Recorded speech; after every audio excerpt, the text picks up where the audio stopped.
É, o meu microfone tá bom, né? Tá dando pra me escutar bem? Tá tudo certo, né? Tá ótimo. Sim, sim. Tá bom. Então, bom, como eu tinha falado, né? Esse capítulo agora é de guardar Druk, né? E ele começa o capítulo falando de, assim, guardar das mais elementares, provavelmente aquela que a gente aprende no primeiro ano de Scat, que era. Você tem essas 12 cartas na mão, e aí você vai guardar algo entre esses aqui, né? Você tem o. Ele fala aqui embaixo, né? Você vai ter que escolher entre o Pick 7, Hat 10 e Hat 7 para guardar duas, né? Então, qual que fica na mão? Bom, acho que não precisa desenvolver muito esse assunto, que fica na mão é o Hat 7, né? Porque o 10 do naipe dele tá fora, e em algum momento ele fala aqui, ó. E aí se você fica com o Pick 7, você bota 21 pontos em risco, e se você guarda o 7 de Hats, você bota no máximo 15, supondo que, né, que siga-se, os dois jogadores sigam o naipe, né? Se o naipe não for seguido, daí isso não vale. E aí ele, no segundo exemplo, ele fala, tá bom, mas e se o naipe que você for guardar, ao invés de 10 luxo, tiver um 10 dama? Você não vai guardar dama? Você vai deixar de guardar pontos para poupar, né? E ele fala, sim, você vai. Então, quando você tiver... cadê? Essa mão aqui, tá? Deixa eu dar um foco maior. É disso aqui que a gente tá falando, tá, gente? Então você tem a mesma coisa, só que um naipe paralelo super bom, mas é que você tem o pick 7, 10 e dama. Então, aqui acho que já não é tão óbvio assim, porque eu imagino que muita gente guardaria esse 10 e dama e deixaria o 7 na mão. Mas ele fala, cara, essa não é uma das melhores práticas. Ele fala, a melhor prática é você guardar o 10 e o 7 do mesmo jeito, porque caso contrário você deixa 21 pontos, 21 sempre, né? 21 aqui. E na sua dama você vai perder no máximo 18, né? Então isso aqui vai 15 pontos do As e Rei, mais a dama, 18. O prejuízo ainda assim é menor do que se você deixar um 7 cujas duas cheias estão fora, né? Então, aí cada um tem seu estilo. Essa de guardar. Quando não faz diferença, beleza. Agora, quando. Que nem você guardar 3 pontos a mais, pode ter situações em que, assim, nesse caso, acho que é bem interpretativo e bem contextual aí essa guardada. Eu reconheço, é que aqui em cima, você está trocando. Você guarda 10 e só passa no máximo 15, né? Só que aqui você guarda 13, você guarda mais ponto, né? Então o risco tipo, o benefício dessa guardada é um pouco maior do que o benefício dessa aqui, né? Tipo, aqui você só ganha 10, aqui você ganha 13, né? Para expor 21. Então acho que. Enfim. E o ganho potencial e a perda potencial é 18, né? Tipo, se a perda potencial aqui é 15, aqui a perda potencial é 18, né? Então a perda você guardando no que ele sugere é maior também. Então, bom, aí cada um faz a sua. Comentários até aqui? Deu para entender o que eu falei? Dúvidas? Questionamentos?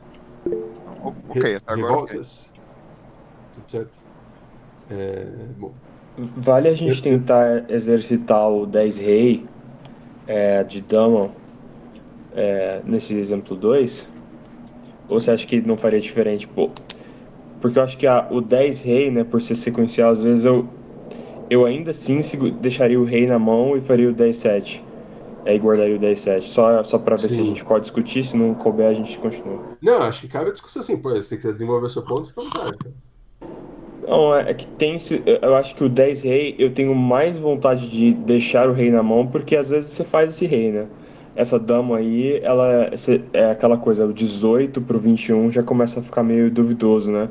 E também tem a questão da probabilidade do As e 10 estar separado, que eu acho que talvez essa situação ela seja menos provável, mas assim, tem que fazer a conta, eu acho que é mais provável você perder 18 pontos do que cair o 21. Seria uma posição assim que eu tenho. Uhum. Assim, precisaria discutir com mais exatidão, né? Mas eu vou mais ou menos nessa linha. E eu seguindo a linha do 10 rei, eu geralmente tenho a tendência a guardar 10, mas fico com o rei porque eu acho que existem momentos que esse rei você consegue fazer ele.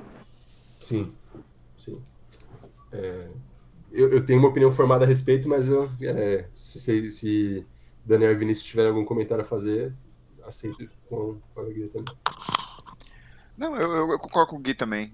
Às vezes eu gosto de segurar o rei também exatamente por causa disso. Porque dá pra fazer. E se não dá pra fazer, dá pra enganar eles, né? Porque eles ficam na dúvida, né? Se quem puxa não puxa por cima, e o as na outra mão, ele fica na dúvida. Será que eu assumo ou não? Daniel, você quer comentar alguma coisa dessa possibilidade que o Gui levantou agora? Não, eu também tava pensando nisso. Opa. Eu também tava pensando nisso.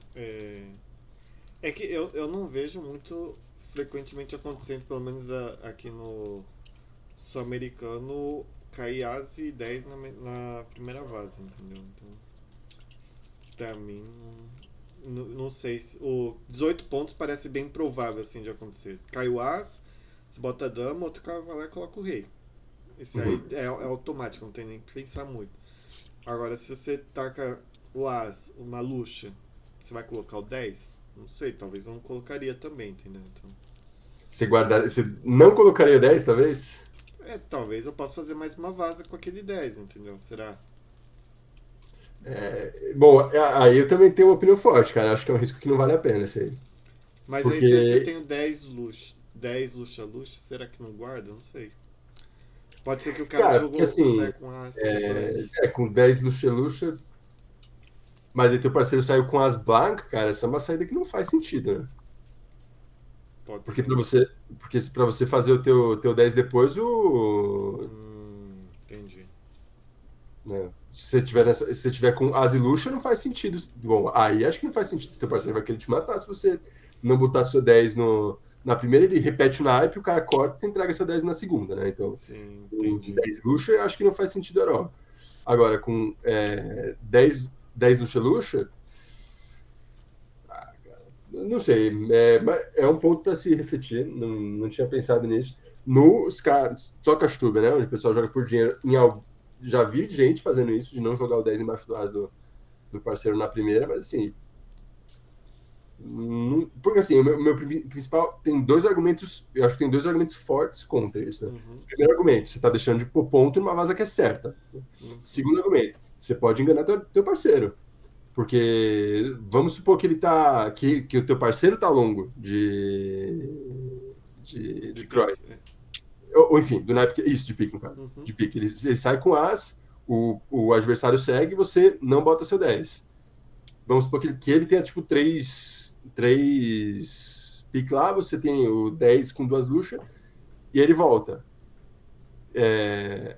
Você tá matando, porque ele volta na segunda vez, o adversário trunfa, você vai ter que pôr seu 7. E aí, provavelmente, na terceira vez que ele voltar, ele vai cair seu 10. O cara vai trunfar de novo e aí vai cair seu 10. Então, eu acho que... Assim, eu vejo muito mais perdas que ganhos de poupar esse 10 nesse caso, tá? Mas, enfim, pode ter ocasiões, dependendo de como o jogo corre, acho que pode ter situações que faz sentido não pôr. Do tipo, quarta, quinta vaza, tipo, o cara já cortou 2 naipes e o as desse naipe passou e você tem o 10 com 2 luxas. Aí talvez valha a pena. Porque tipo, o cara não tem outro naipe. Então, acho que é sempre uma questão de contexto.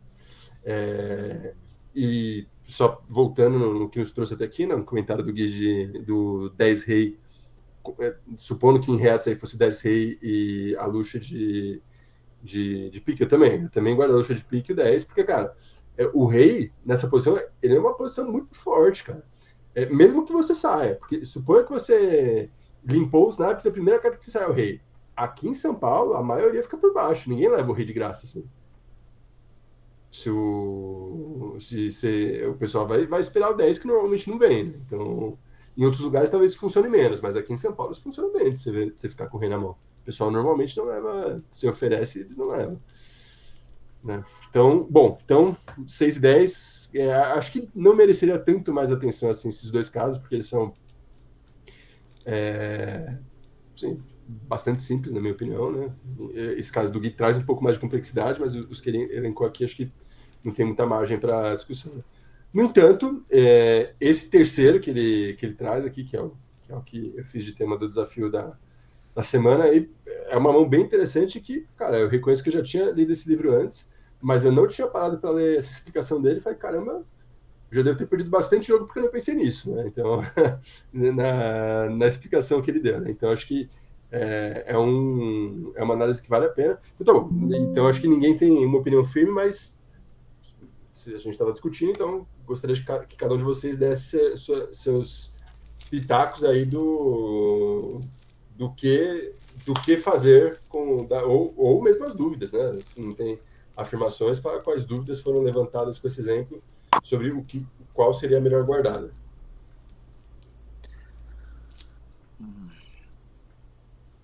Então, se ninguém começar, então eu vou aleatório. O Vini que tá com o microfone aberto, pode falar, Vini. Então, assim, eu pensei, a primeira coisa que eu pensei, eu falei assim, teria lógica guardar trunfo nesse caso aqui, mas eu acho que, a primeiro momento que eu olhei, não me parece que faz sentido. Então, ficaria nos paralelos, o que guardar dos paralelos? Se eu mato as luxas de um paralelo, ou se eu mato uma luxa de cada paralelo? Me parece uma boa formulação do problema. Aí, enfim, o problema é que eu tô sem baralho, que acho que o meu perdi lá no Paraguai, eu não consegui montar a mão. Mas uma coisa que me pegou muito quando você mandou a mensagem era que você falou que foi passo a passo. Uhum. Então eu falei, bom, num passo a passo dá pra você assumir que um dos naipes pode estar mal distribuído, mas os dois tá muito mal distribuído, é muito difícil.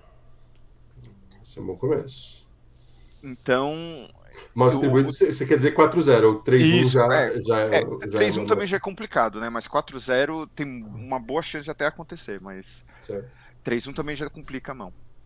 Aí é isso, entendeu? Aí eu não consegui montar as mãos. O Daniel tinha comentado sobre isso, e ele até tinha sugerido guardar um de cada naipe, que era a melhor para você diminuir o dano, mas não sei se encaixa aqui. E o problema é isso, eu não fiz a conta, eu não montei as mãos pra ver o que poderia dar no final, entendeu? Uhum. Eu parei. Então tá bom. Então, só antes do Daniel ou Guilherme seguir, domingo, ó. Você vai esse sábado, Vinícius? Eu vou. Tá bom. Então eu pedi pro Robin levar uns baralhos que eu tô dando aula tô ensinando gente a jogar também. Vou precisar de baralho para dar para os alunos novos, mas eles estão em Guarulhos, então vou levar para Guarulhos.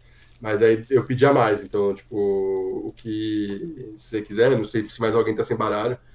Eu pedi para ele levar 10. Eu vou pegar 4, então tem 6 aí para quem tiver sem baralho em casa, quem tiver curto de baralho. Legal. Na verdade, eu vou pegar para mim, acho que vou pegar meia dúzia para mim, que eu tô sem baralho novo para dar para novos alunos também. Então, mas vai ficar uns 4 lá de sobra para quem tiver assim. É isso. Então, Daniel, pode falar a sua parte aí. Esse daí eu também fiquei pensando, eu acho que eu pensei uns 3 dias, só que eu não cheguei numa resposta conclusiva, entendeu? Não sei. Talvez seja o problema eu vou me mutar rapidinho que meu irmão tá me ligando. Só um segundo, gente. E vou fechar minha câmera também, rapidinho.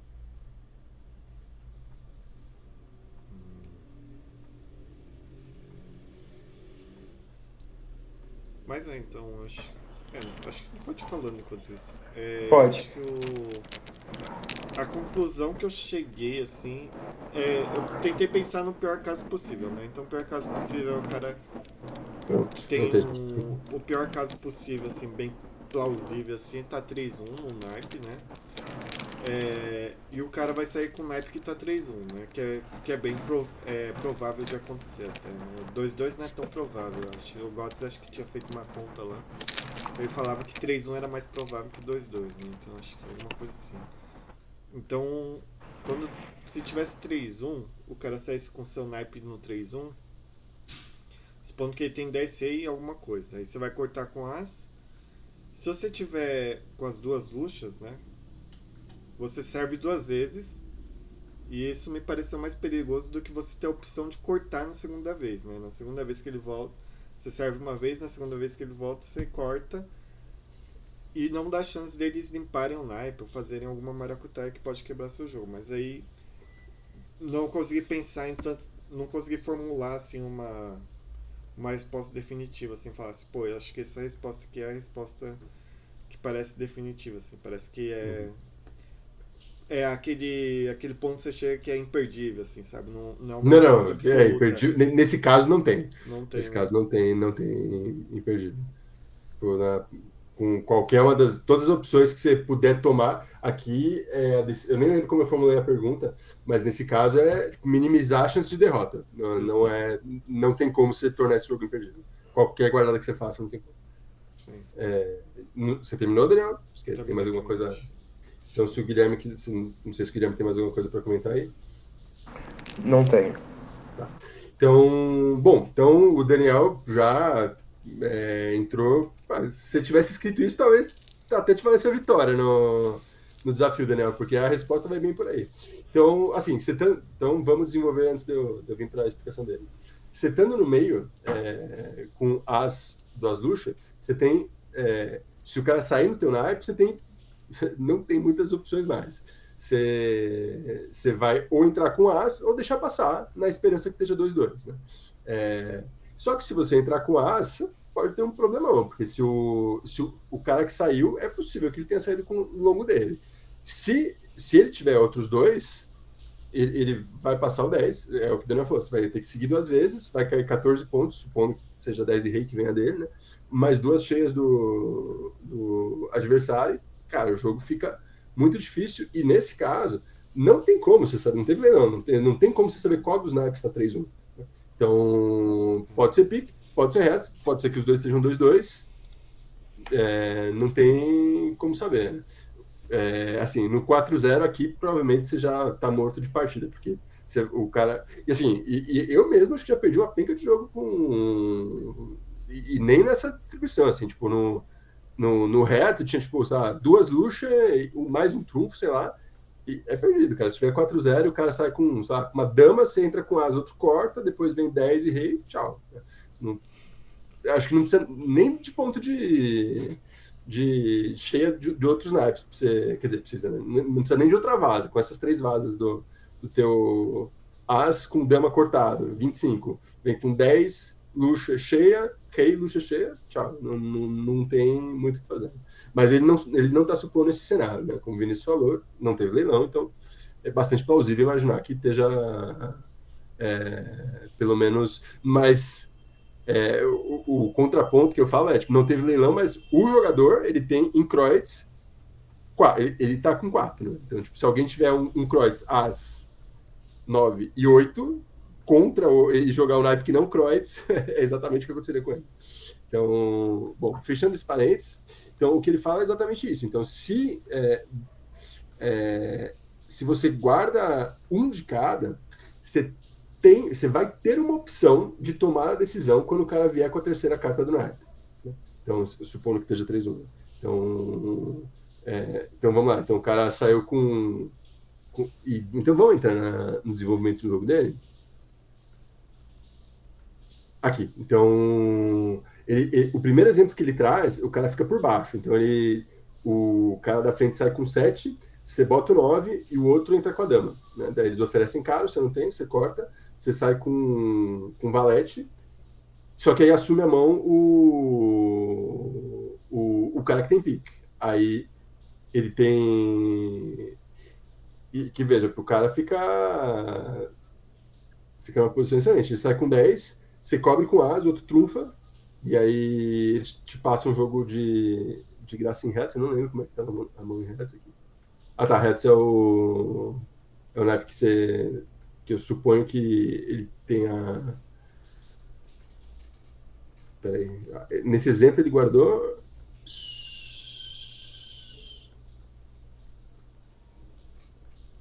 Uhum. Tá, então nesse caso ele guardou as 2 luxas de Hertz. Então ele entra com as de Hertz, e aí quando o cara vem com a...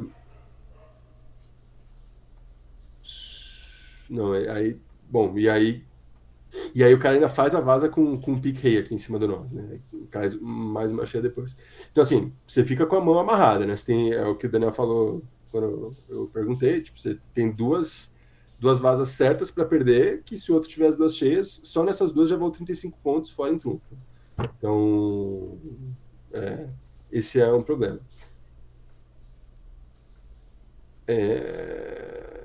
E aí ele fala, se você entrar com as, né, nessa primeira vaza aqui que ele deixou passar, se você entrar com as, não é muito melhor. Você salva o seu as, mas depois o cara vai assumir, ele vai passar o 10, o rei, e vai cair 2 duchas, e não tem muito o que você fazer.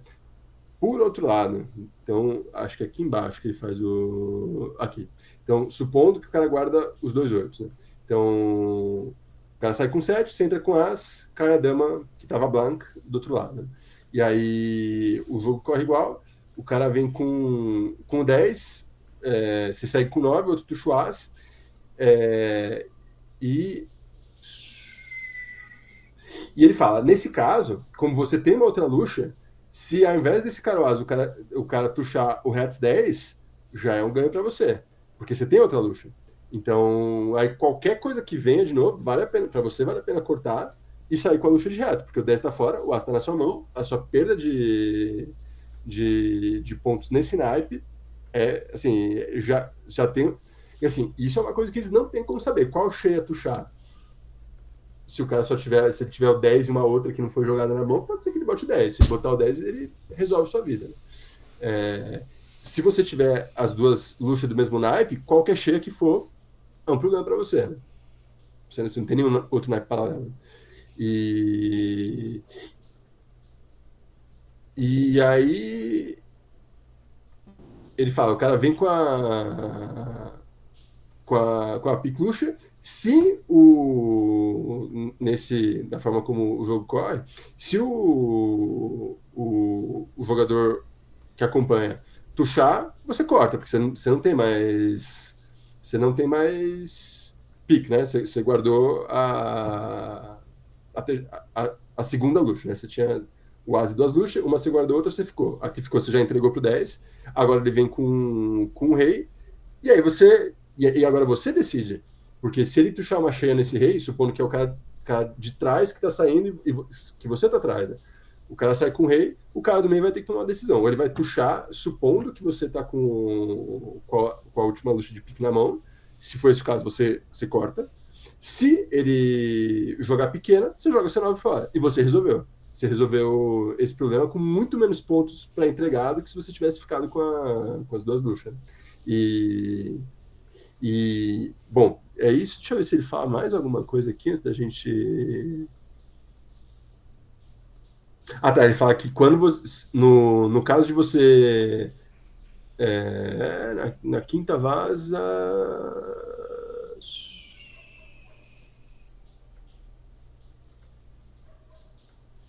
Não, em algum lugar ele fala.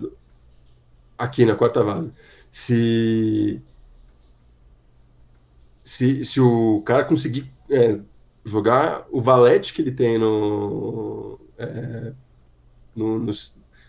se livrar do último trunfo na saída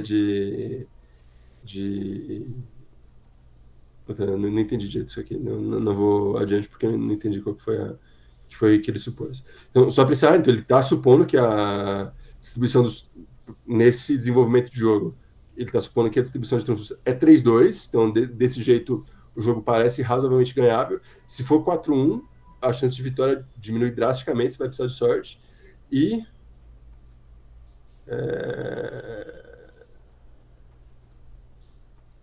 tá, ele fala que, putz, mas pode ter casos em que vale a pena ficar com um as e 2 luxas, tipo, você nunca fica com as e 2 luxas, é isso que ele tá falando?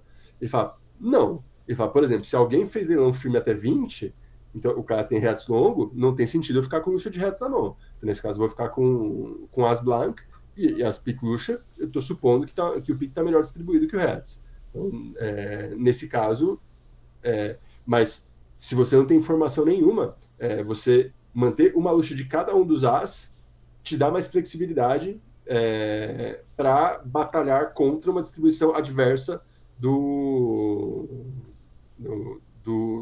de cada um dos... Porque sem leilão você não sabe qual dos dois que pode estar 3-1. Né? Então, guardar uma luxa de cada diminui teu risco. Eu fiquei satisfeito com essa explicação dele. Ficou claro. Eu mesmo me perdi no final da explicação aqui, mas aí já é desenvolvimentos para realidades paralelas desse jogo. Vocês queriam comentar alguma coisa? Ficou claro? O que vocês pensam a respeito? Qual foi a moral da história?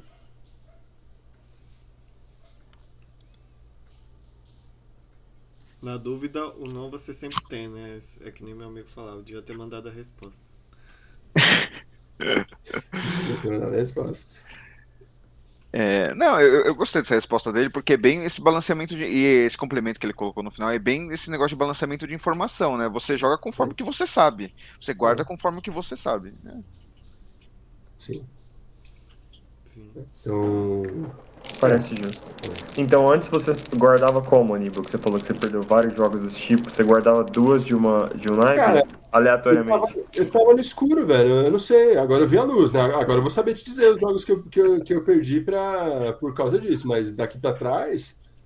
Não, eu acho que, assim, intuitivamente eu sabia, cara, essa combinação, as duas Lucian, as Lucian não é uma grande combinação, mas eu não. Eu devo ter tido vários jogos na mão em que eu tinha.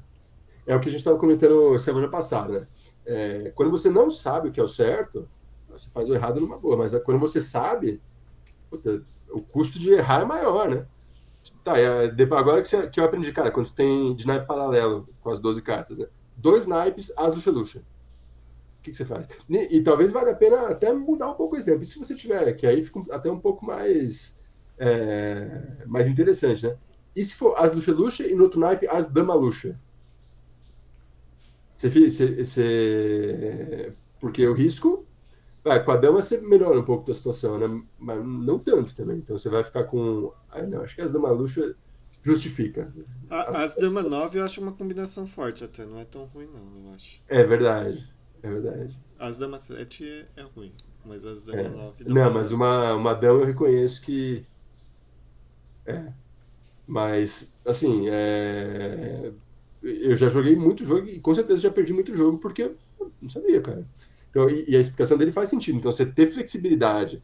Não, porque assim, na aula básica de escada, né, que eu estou ensinando para esses meus alunos aí, fala, tira o naipe da sua mão, que esse naipe você vai poder cortar. Então, é vantagem para você se tirar o naipe da mão, isso que a gente aprende. Né? E faz sentido. A gente aprende porque faz sentido.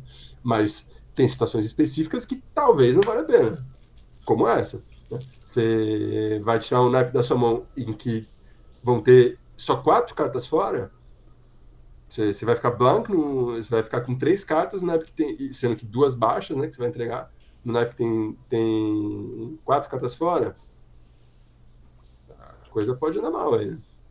Cara, eu só sei disso agora. Né? Quer dizer, já testemunhei na prática, mas a teoria por trás disso faz muito sentido. Faz muito sentido que você guarde um de cada e que você possa escolher. E veja, não é que o jogo vai ficar fácil, não é que você ganha automaticamente, não, não é nada disso. Mas e isso que é interessante, é a parte mais avançada do jogo. Né? Então, assim, você pode tomar uma decisão que diminui as suas chances de perder. Essa é uma delas. Então, se você ficar com as duas lutas do mesmo naipe e tiver 3-1, cara, é meio que certo que você vai tomar na cabeça. Se você tiver uma de cada, você tem recurso para se livrar de algumas balas aí, talvez você chegue no final. Então, interessante. Então, eu gostei dessa explicação, porque essa é uma que eu aprendi, eu não lembrava dessa parte do livro e, cara, vale a pena. Acho que é um ensinamento interessante aí para adotar. Daniel, eu sei que tinha caminhado na direção correta aí, mais comentários nesse último minuto que nos resta? Que me resta? Eu acho que aquele lá que ele tava falando dos trunfos, provavelmente é que o cara em algum momento, se você. Ele pode jogar fora o único trunfo que ele tinha, né? Então ele cai.